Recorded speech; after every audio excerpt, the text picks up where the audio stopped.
Aloha, Tim Davis again. I'm a realtor with Keller Williams here on Maui, and I'm also Canadian. Before we get to another real estate tip for Canadians that might be looking to buy here on Maui, in this episode, I'm going to take a closer look at the surf and wind sports scene here on Maui's North Shore.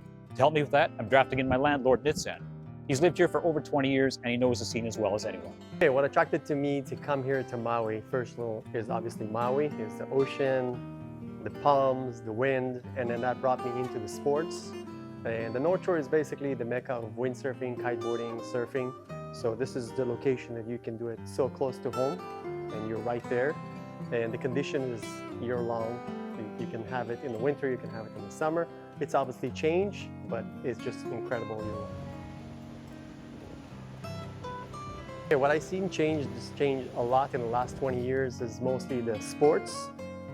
You would see it started from windsurfing back in the day when windsurfing was so famous and the competition was in Ho'okipa, and then slowly went into a different sports that brought different crowds as well.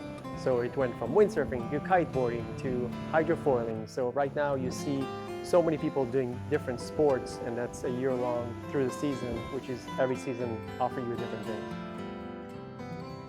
Maui is great because you have 4 seasons, but it feels like a one season, right? You have the summer, the winter. The winter has huge waves. The summer has wind 8 days a week almost. So it feels like you can always do one of those sports that you like, which is windsurfing, kiteboarding, surfing. Either one of them, you can do it year long. And you can see different crowds coming in different time of the year. You can see in the winter, people like big waves and people are into windsurfing. And in the summer, you see people that go winging or go just surfing in the south side. So Maui in general is, you can do everything. The North Shore is very unique for any wind sports.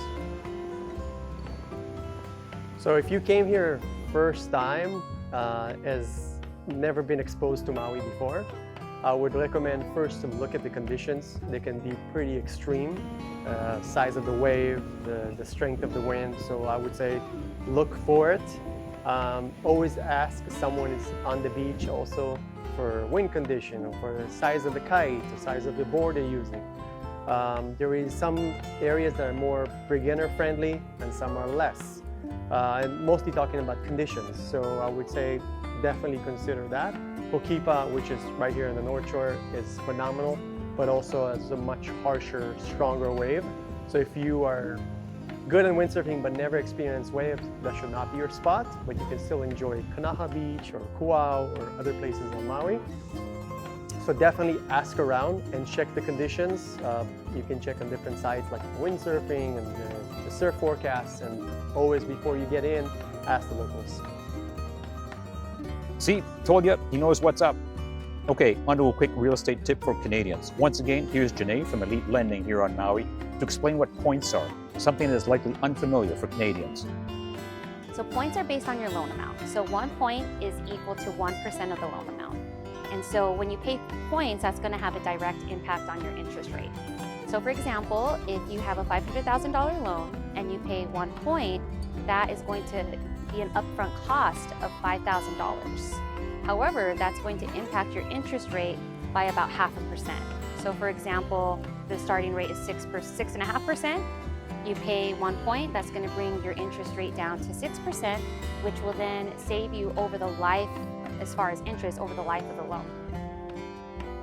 Thanks, Nitsan, and thanks, Janae, and mahalo for watching. If you have any questions about Maui real estate that I might be able to help you with, please feel free to drop me a note. I'll be back with more Maui soon.